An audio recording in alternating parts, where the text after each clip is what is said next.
요한복음 16장 20절에서 22절까지 말씀을 통해 약속의 자녀라는 제목으로 오늘 본문의 말씀을 함께 들으시며 은혜를 사모합니다. 사람이 얼굴만 보고 그 사람이 어떤 사람인지 또 어떤 생각을 하고 어떤 성품이 있는지를 또 그 사람이 얼굴을 통해서 앞으로 무슨 행동을 하려고 하는지를 모르죠.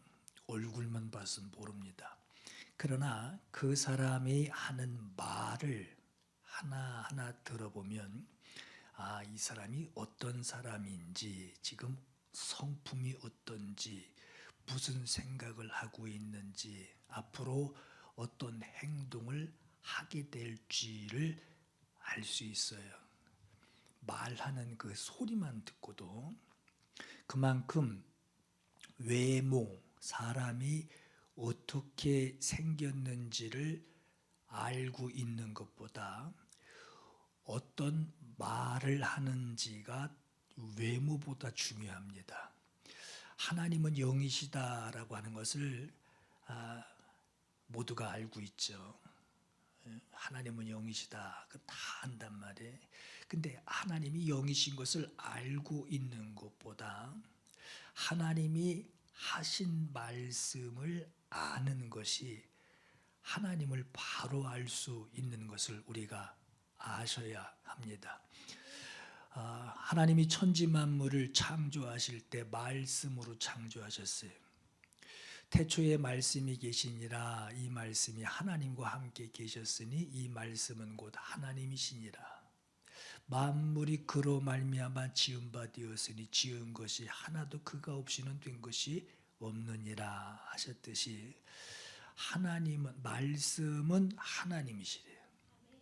말씀은 하나님. 만물을 창조하셨다라고 하는 것은 그가 전능하신 분이시기 때문에 창조하시는 것이고, 하나님은 자기의 그 전능하신 것을 무엇으로 나타내셨느냐? 말씀으로 나타내셨어요. 다시 말해서 하나님은 말씀하시는 것으로 자기 스스로를 나타내시고 자기가 하실 일을 말씀으로 나타내시고 반드시 성취하시는 분이십니다. 민수기 23장에 하나님은 사람이 아니시니 거짓말을 하지 않으시고 인생이 아니시니 후회가 없으시도다. 어찌 그 말씀하신 바를 행하지 아니하시며 하신 말씀을 실행하지 않으시랴 하셨어요. 그렇기 때문에 우리의 믿음은 하나님이 살아계심을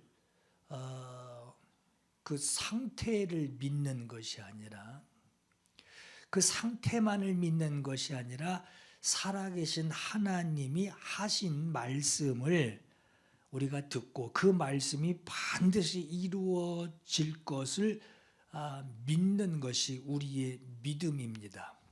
어떤 사람은 하나님은 내가 믿는데 하나님이 하신 말씀, 성경에 있는 그 말씀은 내 생활에 전적으로 적용하지 못합니다 하는 사람이 있어요. 보세요 여러분, 하나님은 믿는데 그가 하신 말씀은 못 믿겠대요. 그럼 하나님을 믿는 것이 아니죠. 말씀은 그냥 내가 흘려 들어도 상관없는 것으로 여기고 있습니다. 그러나 말씀은 전능하신 하나님이 자기의 영광을 나타내시며 말씀하시는, 하나님이 말씀을 통하여 자기의 성품을 나타내시고 말씀을 통하여 자기의 뜻을 나타내시고 말씀을 통하여 자기가 하실 일을 약속하셨어요. 그 말씀으로 자기의 영광을 나타내셨단 말이에요. 그렇기 때문에 말씀을 믿는다라고 하는 것은 말씀하신 분의 약속을 믿는 것이고, 하나님 살아있는 거 나도 알아 그렇게 믿고 있어 그것만 믿는 것이 아니에요. 그건 세상 사람도 믿어요. 말씀을 믿는다라고 하는 것은 말씀하신 분, 살아 계신 하나님이 말씀하신 그 약속을 믿는다는 것이고, 그 약속은 그대로 약속하신 대로 그대로 이루어지는 것을 믿는 것이 바로 오늘 우리의 믿음입니다. 여러분, 믿지 못하게 하는 환경들이 있어요. 그렇죠? 옆에서 믿어라 믿어라 믿어라 그러고 응원해 주는 것도 아니고, 믿겠다고 하는데 그걸 왜 믿냐고 하는 그런 분위기란 말이에요. 믿지 못하게 하는 환경이 있어요. 믿지 못하게 하는 것이 말씀을 무시하는 내 곁에 사람일 수도 있고, 말씀이 적용되기에는 전혀 불가능한, 그 말씀대로 될 리가 없다라고 하는 거죠. 말씀대로 적용되기에는 아주 불가능해 보이는 내가 처한 환경, 내가 처한 상황일 수 있단 말이에요.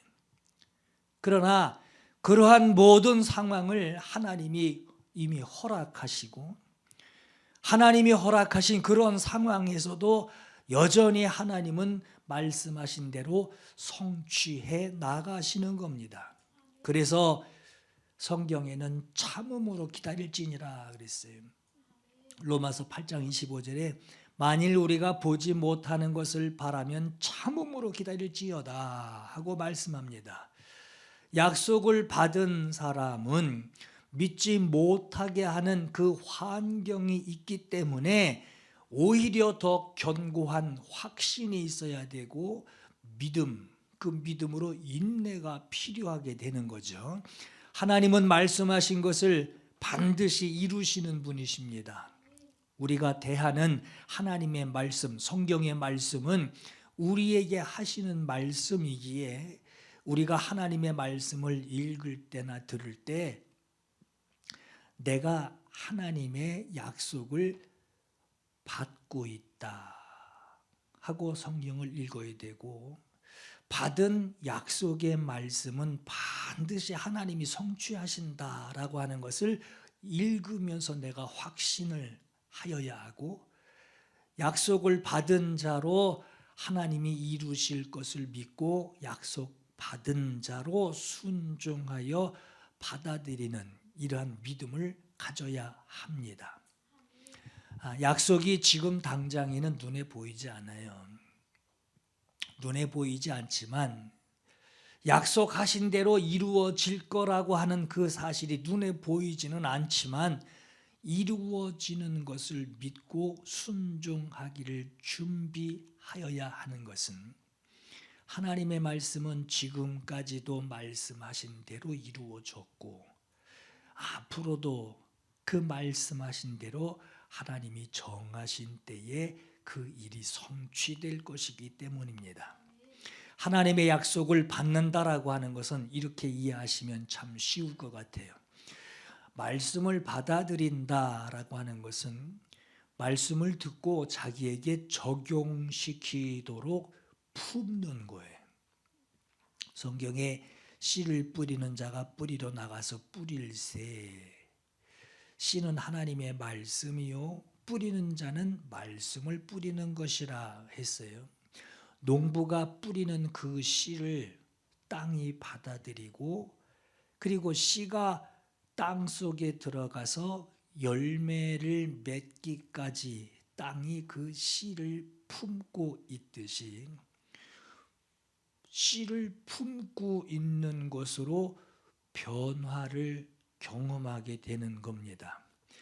여러분, 씨를 품고 있는데, 씨를 받아들이고 드렸는데 1년이 지나도 씨 그대로 있고 10년이 지나도 땅속에 씨만 그대로 들어있으면 그 씨는 생명이 없는 것이지만, 그러나 성경에 나오는 씨 뿌리는 자의 비유에 이 씨는 하나님의 말씀이라고 했어요. 말씀은 죽은 것이 없어요. 반드시 열매를 맺게 하시는 하나님의 능력이기 때문에 씨는 하나님의 말씀이다라고 하신 것은, 말씀하시는 분이 하시는 일이 있는데, 그 하시는 일이 그 말씀을 받은 그 사람에게서 그대로 이루어진다라고 하는 거예요. 그렇기 때문에 하나님의 말씀을 받은 자는 자기에게서 하나님이 하시는 일이 나타나게 되어 있습니다. 반드시 그래야 합니다. 안 나타나면 땅 파헤쳐서라도 내가 품고 있는 것이 나는 믿음인 줄 알았는데 말씀대로 되지 않는다. 그러면은 더 이상 속지 말고 빨리 열어봐야 돼요. 여러분, 사람이 임신하면 생명을 잉태한 자가 되죠. 땅 속에 씨가 묻혔을 때에 땅 위에서 눈에 보이지 않아요. 땅 속의 모습이 보이지 않아요.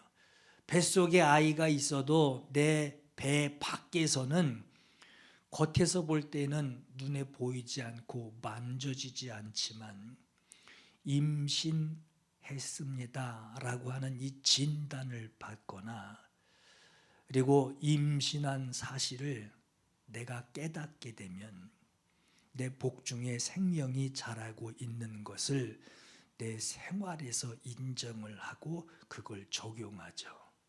아가야 조심해라 조심해라 하며 자기의 행동거지를 조심하듯이 말이에요.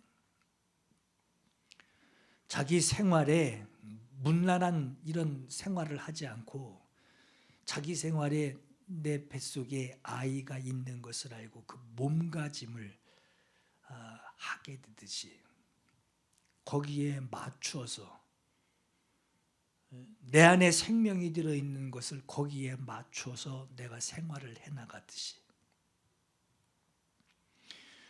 복중에 생명이 들어와 있게 되면 그 속에 뱃속에서 늙을 때까지 노인이 될 때까지 사는 것이 아니라 복중에서 일정 기간 자라는 시간이 필요합니다.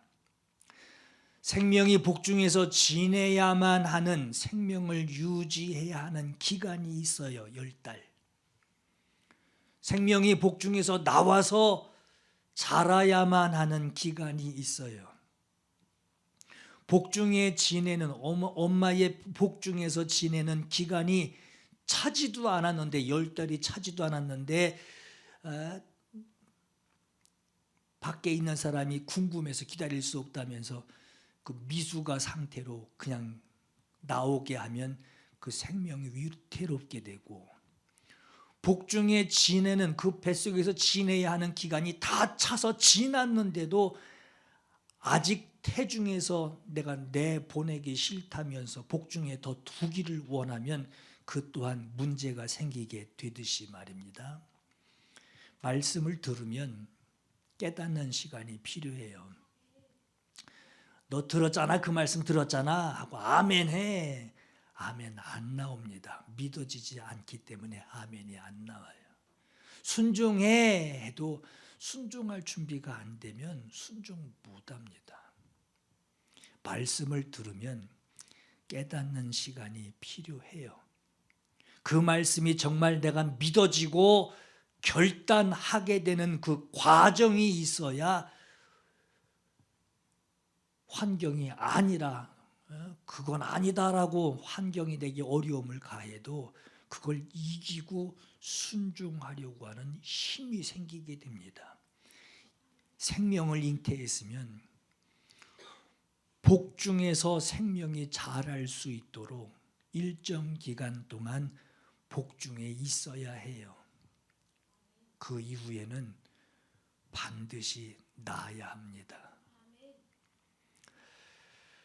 말씀을 받아서 깨닫는 것도 마찬가지예요. 말씀을 들었으면 분명한 깨달음이 있고 자기 영혼이 그 말씀으로 살기 위해서 이 말씀이 내 영혼의 생명이다 하는 것을 알고 그 말씀을 따라 순종하려는 결단이 있어야 하듯이 말씀대로 되어지게 하시는 그 약속을 받았으면 나아야 합니다.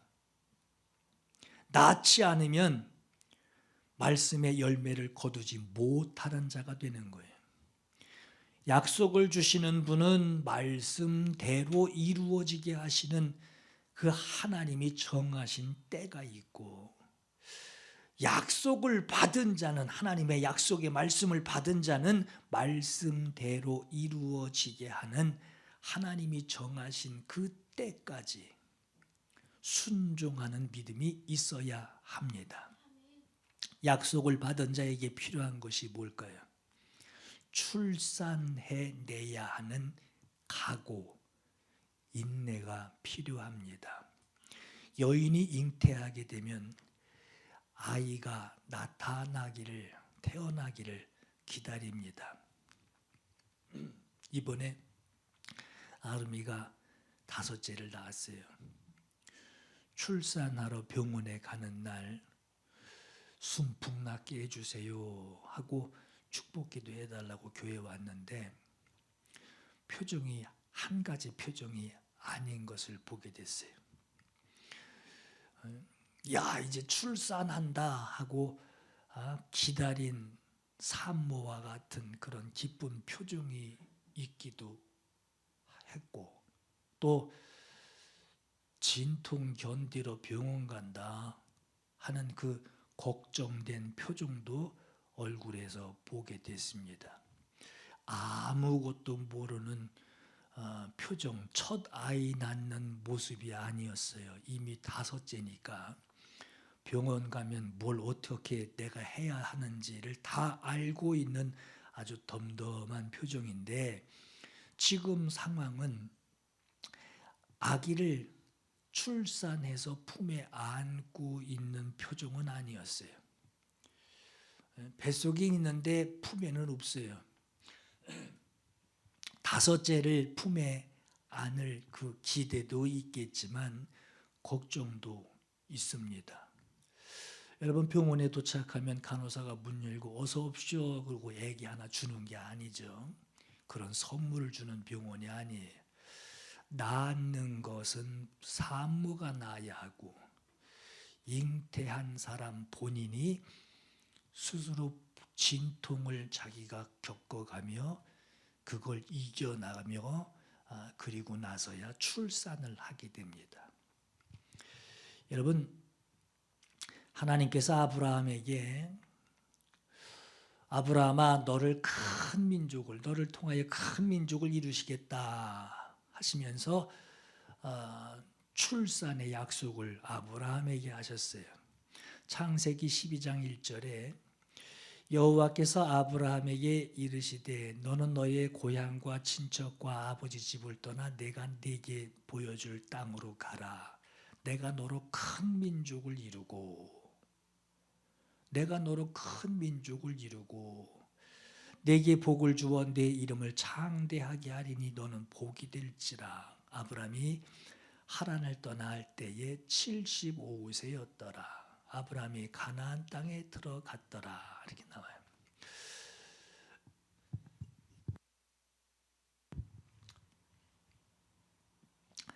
세월이 지났는데 아내 사레가 출산은커녕 임신 소식도 없어요.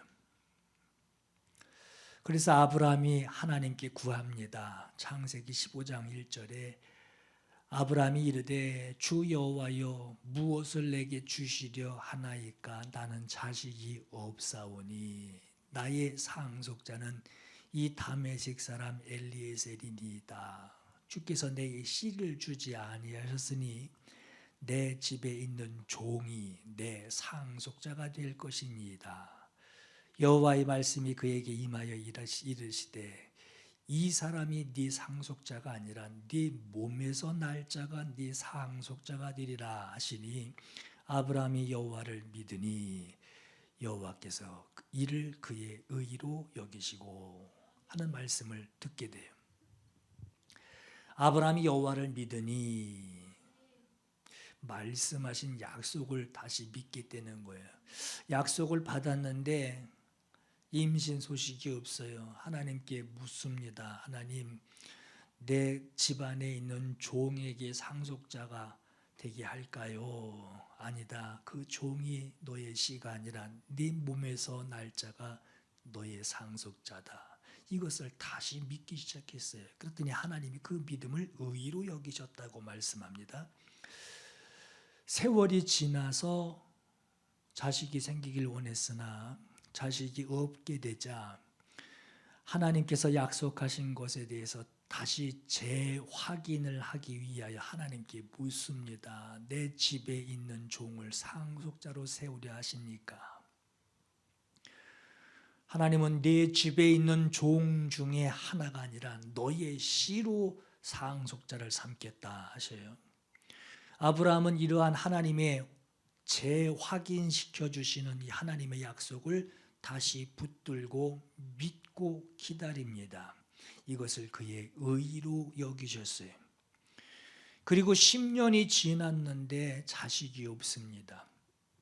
이미 임신할 수 있는 신체적 기능이 아주 그 가능성이 희박한 상태이지만 그래도 더 늙기 전에 약속이 이루어지기를 기다리다 이제는 조바심이 나서 기약 없는 하나님의 약속 기다리기보다 어떻게든 일이 되게 하자 해서 떠올린 방법이 건강한 사례의 여종, 건강한 이 몸종을 통하여서 상속자로 삼을 자식을 세우려고 계획합니다.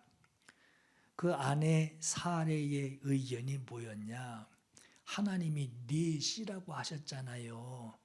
아브라함 당신의 씨면 되지 않느냐 하는 생각에 사례의 여종인 하갈의 몸을 사용합니다. 그렇게 하나님이 약속하여 주신 상속자가 아니라 사람이 기다리다 자기 방법으로 일 되게 만들려고 해서 낳은 자가 종에게서 태어난 이스마엘이었어요.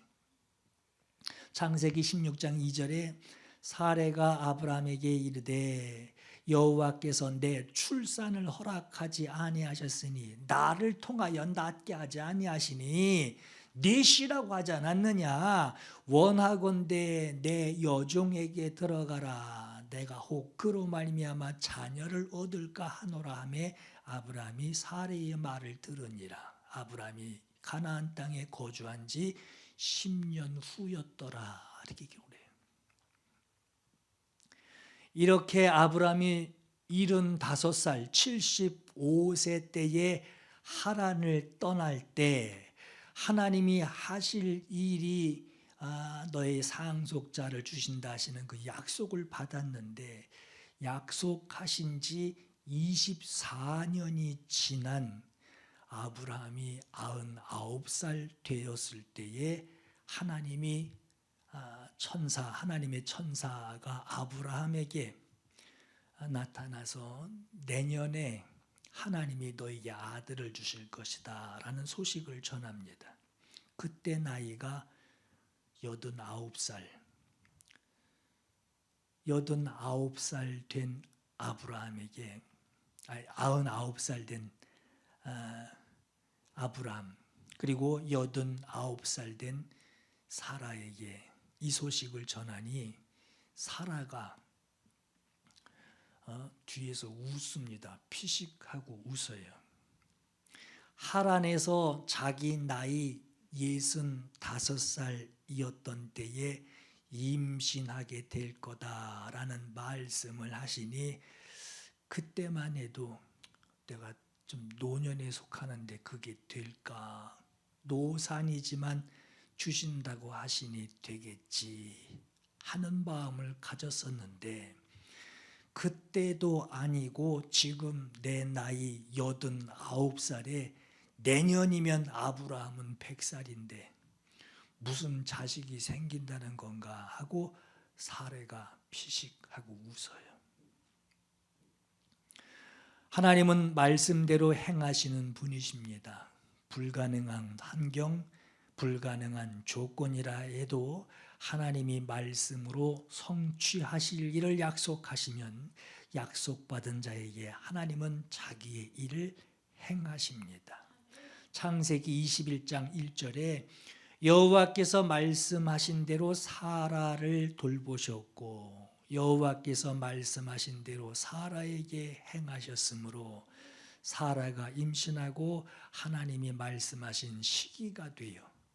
하나님이 말씀하신 하나님의 때, 하나님의 시기가 되어 노년의 아브라함에게 아들을 낳으니 낳은 아들을 이름하여 이삭이라 하였고 이삭이 그에게 태어날 때에 나이 100세라. 사라가 이르되 하나님이 나를 웃게 하시니 듣는 자가 다 나와 함께 웃으리로다 라고 말씀을 해요.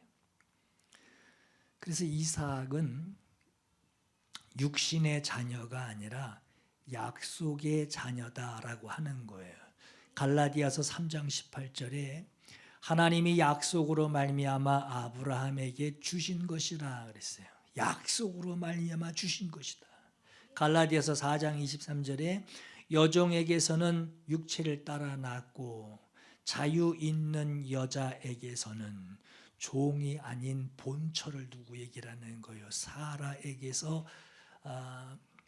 사라에게서는 약속으로 말미암았느니라 이렇게 말씀을 해요. 로마서 9장 8절에 육신의 자녀가 하나님의 자녀가 아니요 오직 약속의 자녀가 씨로 여기심을 받느니라. 약속의 자녀라고 그랬어요. 자, 이삭만을 두고 이렇게 표현하는 것이 아니라 갈라디아서 4장 28절에 이렇게 말씀해요. 형제들아 너희는 이삭과 같이 약속의 자녀라. 너희는 약속의 자녀다라고 하는 이 말은 오늘 우리에게 무슨 뜻을 의미하느냐? 하나님이 너희에게 하나님이 하실 일을 말씀하시니 너희는 하나님의 약속을 받은 자다라는 겁니다. 요한복음 1장 12절에 영접하는 자 곧 그 이름을 믿는 자들에게는 하나님의 자녀가 되는 권세를 주셨으니 했어요. 하나님의 말씀을 영접하는 자라고 하는 것은 하나님께서 자기의 약속, 앞으로 행하실 자기의 약속을 자녀에게 주셨다라고 하는 거예요. 이게 바로 자녀의 권세예요. 하나님의 약속을 받은 하나님이 하실 일을 알고 있는 자녀. 받은 자, 약속을 받은 자는 하나님의 뜻이 이루어지게 하는 하나님의 뜻이 자기에게서 이루어지게 되는 그 권세를 하나님께로부터 받았다라고 하는 거예요. 하나님의 약속을 받은 자는 하나님이 하실 일을 자기에게 이루어 주시니 의심하지 말고 하나님의 약속 안에 거하라라고 하는 겁니다. 하나님은 약속하신 대로 말씀하신 대로 행하시는 반드시 말씀하신 대로 행하시는 분이시고 하나님의 역사하심은 약속한 자에게 반드시 그 약속이 이루어지게 하십니다. 오늘 본문의 말씀을 하신 이유가 있어요. 전혀 동떨어진 얘기 같지만 오늘 이 말씀을 하신 내용은 예수님께서 이전의 제자들에게 자기가 세상 죄를 짊어지고 십자가에서 죽으실 것을 말씀하셨고 그리고 아버지의 살리심으로 다시 부활하실 것을 살아나실 것에 대해서 예수께서 말씀하십니다. 하나님 아버지가 하실 일이라고 하는 거예요. 그 말씀을 가지고 제자들에게 이루어질 일들에 대해서 제자들에게 이미 말씀하셨어요. 예수님께서 이런 일이 있을 것이다 라고만 말씀하신 것이 아니라 내 말이 맞나 틀리나 한번 나중에 확인해 봐라 하는 이런 취지로 말씀하신 것이 아니라 이런 일이 일어날 때 무슨 일이 우리에게 이루어지게 되는지를 말씀하시는 거예요. 마태복음 20장 28절에 인자가 온 것은 자기 목숨을 많은 사람의 대속물로 주려 함이라 하셨고 죄를 대속해 주시는 일이 생긴다라고 하는 거예요. 예수 그리스도께서 자기가 예루살렘에 올라가 많은 고난받고 죽임당하고 제3일에 살아나야 할 것을 나타내시니 하셨어요. 또 요한복음 14장에는 너희는 마음에 근심하지 말라. 하나님을 믿으니 또 나를 믿으라. 내 아버지 집에 거할 곳이 많도다. 그렇지 않으면 너희에게 일렀으리라. 내가 너희를 위하여 거처를 예비하러 가노니. 죽었다가 살아난 뒤에 거처를 예비하러 가노니 가서 너희를 위하여 거처를 예비하면 내가 다시 와서 너희를 내게로 영접하여 나 있는 곳에 너희도 있게 하리라. 여러분, 오늘 우리가 하나님의 약속을 받은 자가 되었으면 예수께서 말씀하신 대로 예수께서 십자가에 달려 죽으신 것으로 나에겐 어떤 약속이 이루어졌느냐? 예수께서 말씀하신 대로 사망 권세 이기시고 부활하셨는데 그럼 나에게는 어떤 약속이 이루어졌느냐? 여러분, 하나님이 우리에게 큰 보자기에다가 보자기 이름이 십자가의 죽음이라고 하는 보자기예요. 그 보자기에다가 생명을 주시는 죄사함이라고 하는 보자기 안에다가 죄사함이라고 하는 하나의 은혜를 이렇게 넣으셔가지고 보자기를 쌓았어요. 그것을 나에게 주십니다. 내가 받을 때는 십자가의 죽으심을 받는 거예요. 십자가의 죽으심이라고 하는 참 그 보자기만 보기만 해도 가슴이 뭉클하고 아프고 괴롭고 힘들단 말이에요. 그런데 그걸 받아다가 집에 와서 풀러서 보니 그 안에 죄사함이 들어있는 거예요. 예수님이 나를 위해 십자가에서 죽으셨다라고 하는 큰 보자기 안에 주님이 부활이라고 하는 죽으심, 그 죽으심의 보자기 부활, 예수님의 죽으심과 부활이라고 하는 큰 보자기 안에다가 하나님이 나에게 뭘 주셨느냐? 영생이라고 하는 것을 담아 주셨단 말이에요. 그 집에 와서 그 죽으심과 부활이라고 하는 그 보자기, 묵직한 보자기를 들고 집에 와서 까보니까 열어보니 그 안에 영생, 하나님의 나라의 안식이다. 내 처소가 하나님 나라에 있다라는 것이 그 안에 들어있는 것처럼 말이에요. 예수께서 우리 위해 죽으시고 그 죽으심으로 나에게 어떤 약속이 이루어졌느냐? 죄 사함이라고 하는 은혜가 나에게 이루어진 것이고, 예수님이 죽으시고 부활하셨는데 그 부활하심으로 떠나고 말면 나하고는 상관없는 자가 아니라 주님 떠나셨대, 주님 이 세상에 안 계시네, 그걸로 허무한 것이 아니라 그 부활이라는 그 보자기 안에 무엇이 들었느냐? 하나님을 믿으니 또 나를 믿으라. 내 아버지 집에 거할 곳이 많도다. 그렇지 않으면 너희에게 일렀으리라. 내가 너희를 위하여 거처를 예비하러 가노니 가서 너희를 위하여 거처를 예비하면 내가 다시 와서 너희를 내게로 영접하여 나 있는 곳에 너희도 있게 하리라.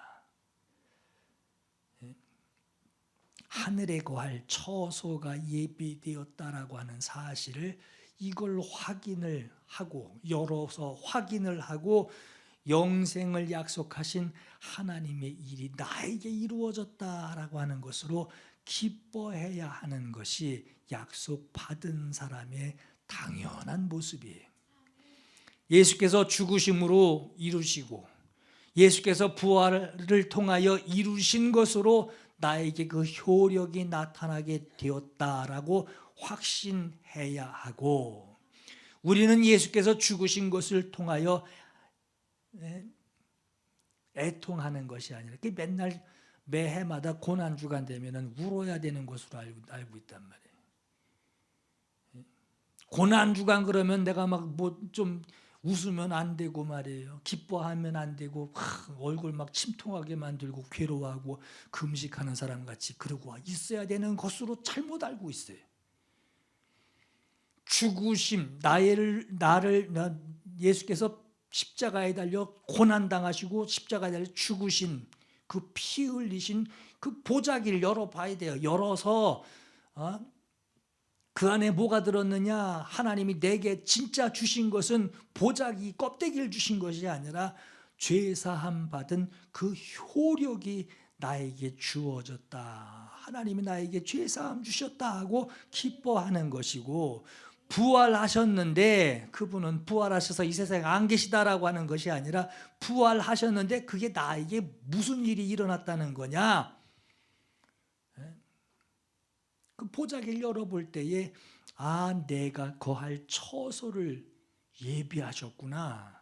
이것을 기뻐하며 약속받은 사람이 되라고 하는 거예요. 부활절이니까 계란 먹고 가슴 치란 얘기가 아니라 부활 사건 그 보자기를 열어서 나에게 진짜 주신 것이 뭐냐? 껍데기 주신 게 아니라, 부활 껍데기 주신 것이 아니라 그 안에 들어있는 영생, 하나님 나라에 거할 처소, 내 집이 있구나라는 이 기쁨을 가지고 부활절을 맞이하라고 하는 거예요. 예수님께서는 이러한 말씀을 제자들에게 해 주신 거예요. 내가 죽으니 장례는 어떻게 하고 침통이 하고 괴로워하고 누가 많이 우는지 볼 것이다, 이 말씀 하신 게 아니라 예수께서 죽음을 말씀하시고 죽은 자 가운데 다시 살아나실 것을 말씀하신 것은 너희에게 주실 것이 있다라는 이 말씀을 하시는 것인데, 이 약속을 받고도 제자들이 곡하고 애통해하고 근심하고 두려워하는 것을 예수께서 안타까워 하시는 거예요. 그래서 오늘 본문에 말씀을 하시는 것이 너희는 곡하고 애통하겠으나 세상은 기뻐하리라. 세상이 예수님을 죽였으니 기뻐하죠. 너희는 근심하겠으나 너희 근심이 도리어 기쁨이 되리라. 여자가 해산하게 되면 그 때가 이르렀으므로 근심하나 아기 낳으면 세상에 사람 난 기쁨으로 말미암아 그 고통을 다시 기억하지 아니하느니라. 지금은 너희가 근심하나 내가 다시 너희를 보리니 너희 마음이 기쁠 것이요 너희 기쁨을 빼앗을 자가 없으리라 하신 거예요. 여러분, 오늘이 종려주일이 뭐가 종려주일이냐? 예수께서 예루살렘을 나귀 타고 입성하실 때 그걸 옆에서 종려나무 가지를 막 흔들어가며 호산나 호산나 유대인의 왕으로 오시는 주여 우리를 구원하소서, 로마의 억압에서 로마의 압제에서 이스라엘을 구원하소서, 회복하소서 하고 임금으로 오시는 예수님을 향하여 종려나무 가지를 흔들었다라고 해서 종려주일이에요. 그러나 우리는 예루살렘을 나귀 타고 입성하시는 예수님의 이 모습에서 그의 죽으심과 그의 부활을 통하여 이루실, 나에게 주실 죄사함과 나에게 주시는 하나님 나라의 처소, 이 약속이 이루어지는 것을 보게 됩니다. 약속하신 것을 성취하시는 하나님의 뜻을 볼 줄 알아야 합니다. 말씀하신 대로 일이 지금 성취되고 있는 그 약속을 받은 자라고 한다면 기뻐하라 하시는 우리에게 향하신 하나님의 뜻을 볼 줄 알아야 합니다. 오늘 하나님의 약속을 받은 성도 여러분, 하나님의 약속의 말씀이 여러분들에게 그대로 이루어지는데 성취되는 그 과정을 믿음으로 받아 말씀이 이루어지는 것을 기뻐하시는 여러분 되시기를 예수 이름으로 축원합니다. 해산하는 여인의 고통, 아기를 품에 안는 순간에 기쁨으로 바뀌듯이 하나님의 정하신 뜻과 하나님이 하실 일을 약속받고 약속받은 자들에게 하나님의 뜻이 이루어질 때까지 약속을 받은 자들이 겪는 그 내적인 고통이 있지만 그러나 그 근심이 기쁨으로 전환될 것이고 그 기쁨을 빼앗을 자가 없다고 하셨으니 하나님의 약속이 오늘 저와 여러분들에게 크게 사모되어지는, 그리고 그 믿음을 확정하시는 오늘 저와 여러분 되시기를 예수 이름으로 축원합니다. 기도하겠습니다. 두 가지 기도하실 때 하나님의 말씀은 나에게 주시는 약속이십니다. 나에게 주시는 약속입니다. 약속받은 확신으로 살게 하옵소서. 마리아가 잉태함같이 예수님을 태중에 모시게 되었던 것 같이, 그 영광을 그가 얻은 것 같이 오늘 나도 주님의 말씀을 품어 주의 일이 나에게 나타나게 하소서.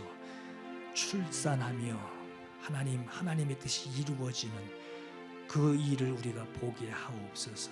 이 시간 사모하며 합심해서 기도하겠습니다. 기도합니다.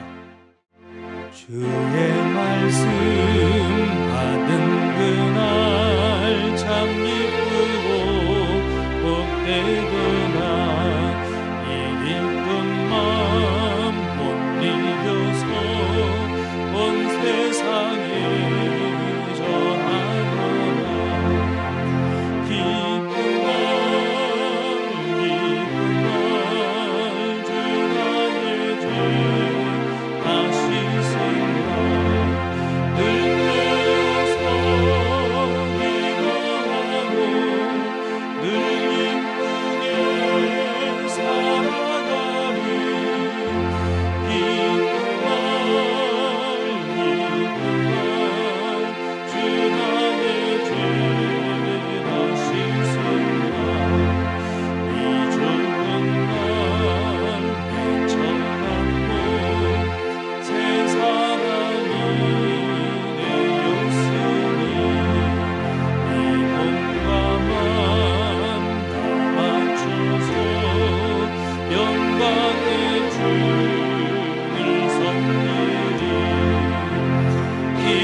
늘